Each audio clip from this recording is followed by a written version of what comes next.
Hello दोस्तों, आज हम मूवी एक्सप्लेन करने वाले हैं स्कांडा, जिसके मेन लीड है साउथ के सुपरस्टार राम पुटानी। और ये मूवी लोगों को बहुत पसंद आ रही है। ये मूवी आपको भी बहुत पसंद आएगी। So without any wasting time चलिए आते हैं मेरे मेन थीम पे। दोस्तों, मूवी की शुरुआत में सबसे पहले एक आदमी को दिखाते हैं जो कि वो बहुत बड़ा बिजनेसमैन था और कोर्ट में उसकी जमानत थी और कोर्ट उसे फांसी की सजा दे रही थी क्योंकि उसके ऊपर कुछ महिलाओं के मर्डर का केस लगा हुआ था।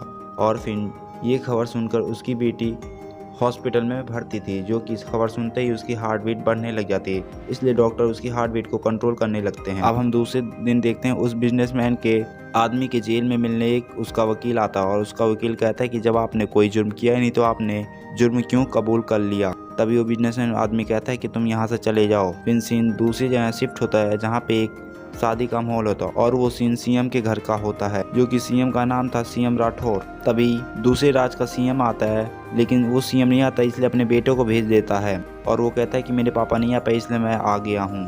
तभी पता चलता है कि सीएम राठौर की बेटी सीएम के लड़के के साथ भाग गई है। तभी वहाँ सीएम राठौर के ताऊ जी आते हैं और कहते हैं कि अभी तक हमारी सारी इज्जत माटी में मिल गई। सीएम राठौर गुस्से में थे इसलिए अपने ताऊ को ही मार देते हैं और फिर बाहर जाकर अनाउंसमेंट कर देते हैं कि हमारे ताऊ साहब खुशी के मारे मर गए, इसलिए अब ये शादी नहीं हो सकती है। फिर हम दूसरे सीन में देखते हैं सीएम राठौर दूसरे राज्य के सीएम के पास फोन लगाते हैं और कहते हैं कि दोस्ती के नाम पर तू एक आस्तीन सांप निकला। तूने मेरे बेटी को भगाने के लिए अपने बेटे को भेजा, ये तूने सही नहीं किया और मैं तेरे बेटे को कभी भी मार सकता हूँ, इसकी गारंटी मेरी नहीं है। फिर दूसरे सीएम का नाम रेड्डी था और वो कहता है कि पहले तो मेरे बेटे को छू के दिखा। फिर दोनों गुस्से में फोन काट देते हैं। फिर हम रेड्डी को देखते हैं और अपने बेटे को डांटते हुए कहता है अगर तुझे यही सब पहले से करना होता तो तू मुझे पहले बता देता है, ऐसा झमेला नहीं होता फ्यूचर में। तभी वो कहते हैं खैर छोड़ो, जो होगा शुद्ध होगा, मैं देख लूँगा, पहले तुम दोनों जाओ आराम करो, थके हो अभी। अब इधर सीएम राठौर बदला लेने के लिए एक जैकब का गैंग बुलाता है। फिर हम दूसरी गैंग को देखते हैं जो कि बंदूक खरीदने मार्केट पहुंची हुई है। फिर वो कहते हैं कि ये सीएम रेड्डी को हमें मारने के लिए कोई सी जगह बताओ। तभी उसका दूसरा आदमी बताता है कि कल कोल्हापुर में एक महोत्सव है, उसमें सीएम रेड्डी जरूर आएगा और वहाँ पे हमें मारने के लिए काफ़ी अच्छा मौका है। फिर हम दूसरे दिन देखते हैं कि सीएम रेड्डी वहाँ कोल्हापुर महोत्सव में पहुँच जाता और हम फिर गुंडे को देखते हैं कि छत पे रखे स्नाइपर बंदूक से उसे मारने के लिए तैयार है। फिर वो और हम इधर देखते हैं महोत्सव चालू है और फिर वो आदमी अपने दूसरे आदमी पास फ़ोन लगा कर कहता है कि सबसे पहले भैंसों को फ़ोन लगा दो जिससे वहाँ पे भगदड़ हो जाएगी और हम फिर सीएम को मारने में आसानी हो जाएगी। तभी ऐसा ही कुछ होता है, वहाँ भगदड़ हो जाती है और फिर हमारा हीरो आता है वहाँ पे और फिर वहाँ पे जोरदार एक्शन होता है और फिर सीएम को बचा भी लेता है। लेकिन वहाँ भगदड़ बहुत हो गई थी। तभी एक भैंसा सीएम की ओर जा रहा था लेकिन अपना हीरो उसे बचा लेता है और सीएम रेड्डी उस हीरो का तारीफ करते वहां से चले जाते हैं। फिर हम उस गैंग को दोबारा देखते हैं। फिर उनके पास दोबारा एक मौका और है सीएम को मारने का। फिर हम सीएम की बेटी को देखते हैं और फिर वो बेटी अपने पापा से कहती है कि क्या पापा, मैं एक आम आदमी लड़की की तरह रहना चाहती हूँ, आप मुझे सिक्योरिटी दिए हो, इसलिए मैं अपने दोस्तों को भी नहीं बताया हूँ कि मैं सीएम की बेटी हूँ। मुझे सीएम वाली बेटी नहीं चाहिए, मुझे एक आम आदमी वाली बेटी चाहिए। तभी उसके पापा उसके ऊपर से सिक्योरिटी हटवा देते हैं। तभी वहाँ पास में खड़ा एक पुलिस कहता है कि आपके ऊपर हमला हुआ था उसमें एक गैंग का हाथ है और उसमें हमें ज़रूर पता है कि उसमें कहीं ना कहीं सीएम राठौर का हाथ लगता है। तभी सीएम रेड्डी का भाई पास में खड़े बोलता है कि तुम उस गैंग का पता लगाओ। ये भी पूछता कि जो उस दिन कोल्हापुर में भैया की जान बचाया था वो लड़का कौन है। तभी पुलिस वाला बताता है कि कॉलेज स्टूडेंट है। फिर हम कॉलेज का सीन देखते हैं जहाँ पे सीएम की बेटी भी पढ़ रही थी और अपना हीरो भी वहाँ पढ़ रहा था।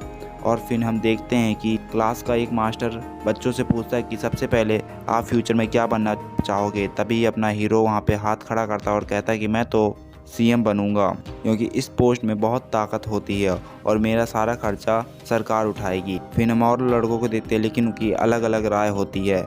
तभी वहाँ सीएम की बेटी ये सब सुन रही थी और फिर जब छुट्टी होती है तब फिर अपना हीरो और सीएम की बेटी दोनों बात कर रहे थे और सीएम की बेटी बोलते क्या तुम क्लास में सीएम की बातें कर रहे थे। तभी वो कहता है कि मैं सीएम के बारे में चाहे सही बोलूँ या गलत, तुमसे क्या मतलब, वैसे भी सीएम की बेटी मुझसे प्यार करती है और वो जल्दी ही मुझसे शादी करने वाली है, तुमसे क्या लेना देना है। फिर सीएम की बेटी घर पे जाती है और गुस्से में हो जाती है।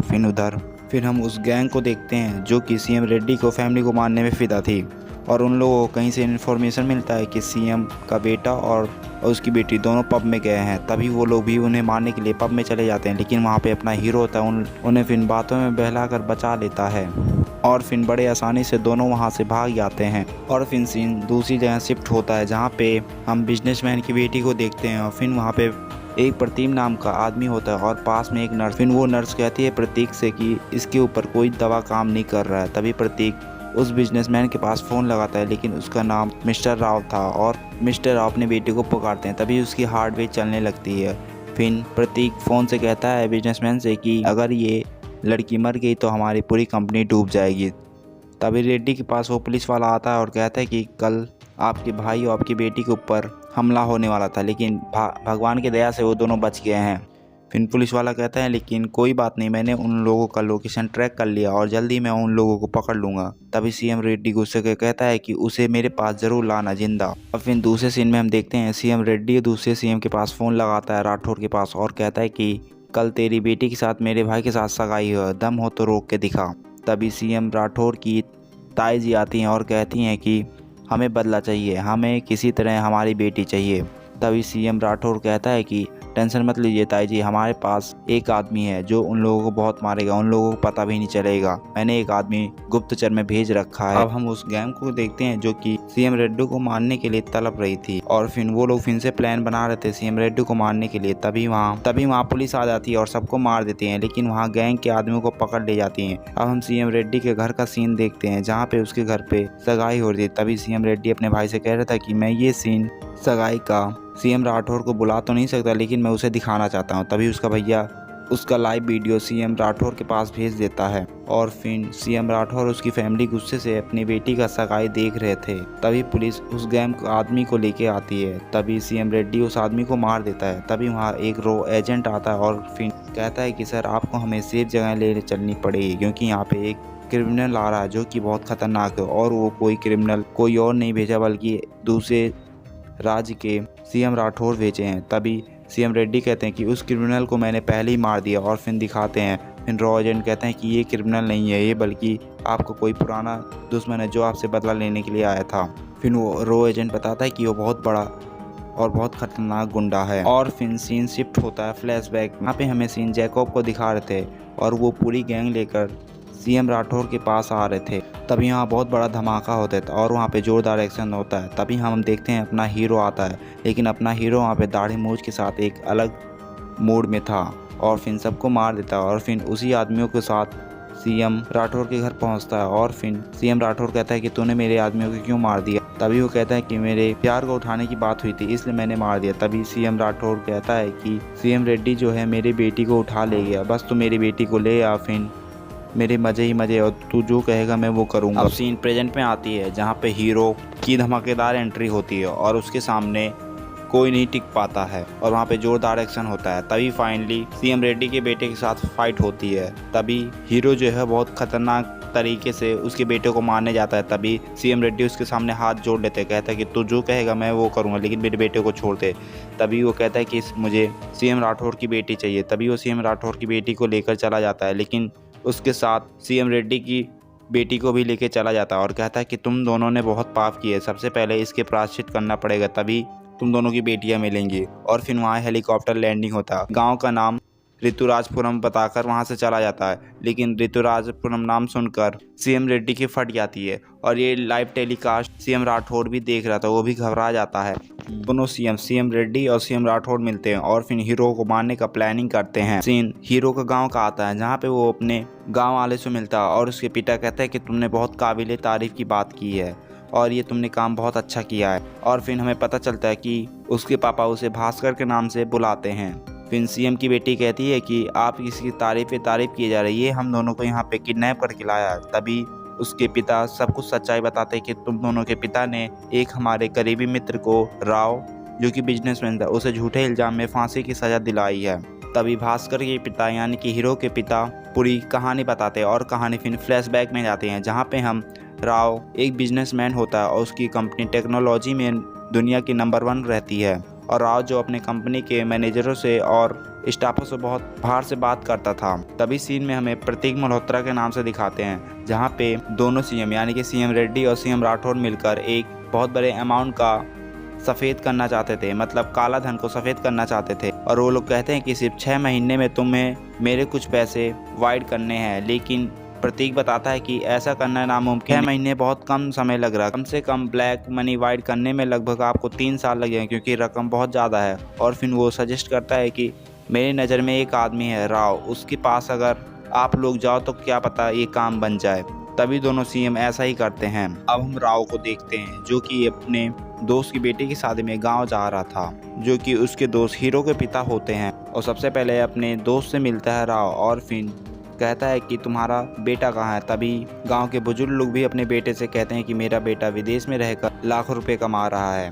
फिर राव अपने दोस्त से पूछता है कि तुम्हारा बेटा कहाँ है। तभी हम देखते हैं राव एक हैंडसम सा आदमी बनकर उसे कुछ लड़कियां छेड़ रही हैं, जो कि गांव की सभी लड़कियां उससे शादी करना चाहती थी। तभी वहां पे वो आ जाता है।